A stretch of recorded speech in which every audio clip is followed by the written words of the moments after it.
ano na yung mga ano mo, growth mo tungkol dyan sa pagpili ng partner na makakasama? Because you now have a boyfriend, right? Yes po. Oo, kamusta? Kamusta kayo? Ayun nga, siguro yung natutunan ko sa lahat na nangyari sa akin, don't settle for less. And yung sa amin ng partner ko ngayon, solid siya kasi we support each other pagdating sa mga career namin. And yun naman ang pinakamaganda, yung partner mo na hindi ka babaguhin.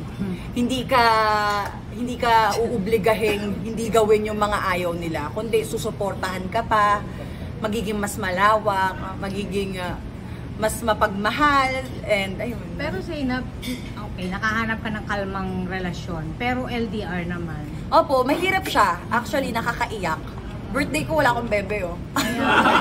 Naglamig ka So, paano? Ay, wala eh. Okay lang yun. As long as, nakikita namin na ginagawa namin lahat nung ginagawa namin now for future, bakit naman hindi mag-sacrifice? Di ba lahat naman tayo dumadaan sa pagsasakripisyo bago natin makuha yung tagumpay. Ano ginagawa niya dun? Basketball player. Oo. Shoot. He plays professional. Professional basketball player po siya. Saan siya kayo nag-play? Sa Nagoya Diamond Dolphins sa Japan. Anong name niya? Anong name niya? Bobby Ray Parks. Ayun. Nasa Japan na pala siya. Yes, sa Japan. Hindi, Japan talaga siya. Japan sagot sa kalungkutan yun. Ang dali lumipad, limang. Actually, every other month ako lumilipad. I'm sure. Oo. Nalalagay ko rin naman sa vlog ko yun kasi mahirap naman yung LDR na kayo tapos hindi pa kayo naggagawa ng way to see each other. Ako, lilipad ako doon mga 5 days, 1 week. Ayun na yung pinakamatagal. Last November, may day off siya ng 4-5 days. Inuwi niya din yun. Mahal lang sa pamasahe, pero hanggat ano naman. I-monetize? Oo. Hindi naman sa monetize. Diyos ko, hindi inaasa yun. Secure ka, Zainab, bilang isa siyang basketball player, marami mga temptation. Yes, actually naman, hindi natin masabi ang tukso, layuan nyo kami.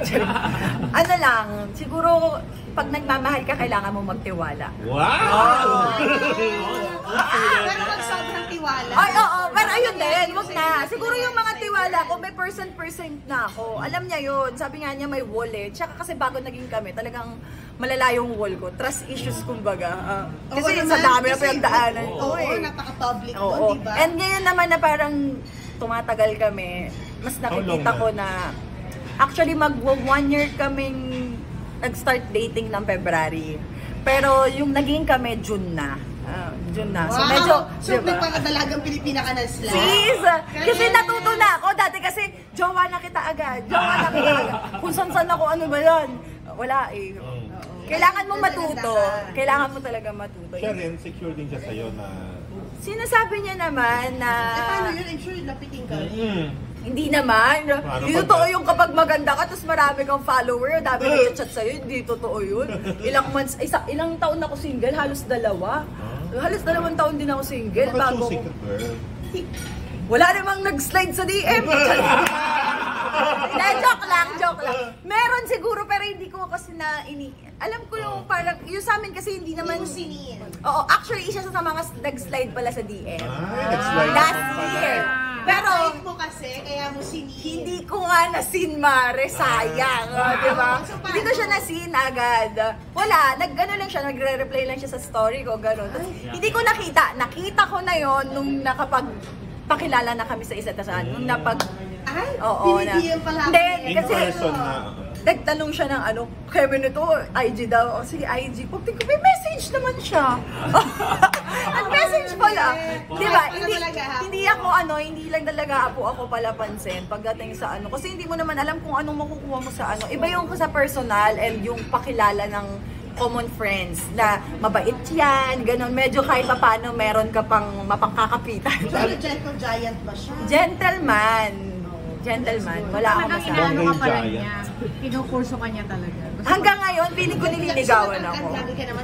Matangkad, diba? 6'4". Di ba kasi interpretation ng gentle giant? Giant. Ay, ano ba yung gentle giant ko, mami? Sandali. So, paano Pasko nyo? May plans ba kayo? Wala po. Pasko, New Year, may laro siya. Tsaka MMFF. Yes, focus din ako sa Kampon and siya focus din siya doon. Mga January, ayan. Kasi ano na rin naman ano na ako, parang vlogmas season din kasi birthday ko pa, Kampon pa, sunod-sunod yung event ng December, wala talaga po akong pahinga. So sabi ko, January ako mag-take ng off. After siguro after 2 weeks ng New Year. Kailan ka nag-shoot sa content creation mo? Kagabi lang. Dalawang content yun na shoot ko. Tapos nag-attend pa ako ng TikTok. Oh my God, diba?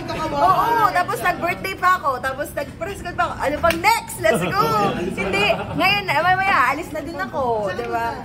Mag-impake ako. Para sa... Magja-Japan ako 2 days. Oh, diba? Para sa kanya nga. Eh, makikita mo naman pala. Hindi, pero hindi kasi ngayong December, January pa ako aalis. Mag-impake lang ako para dun sa mga next work pa namin. Thank you, Thank Zainab. you.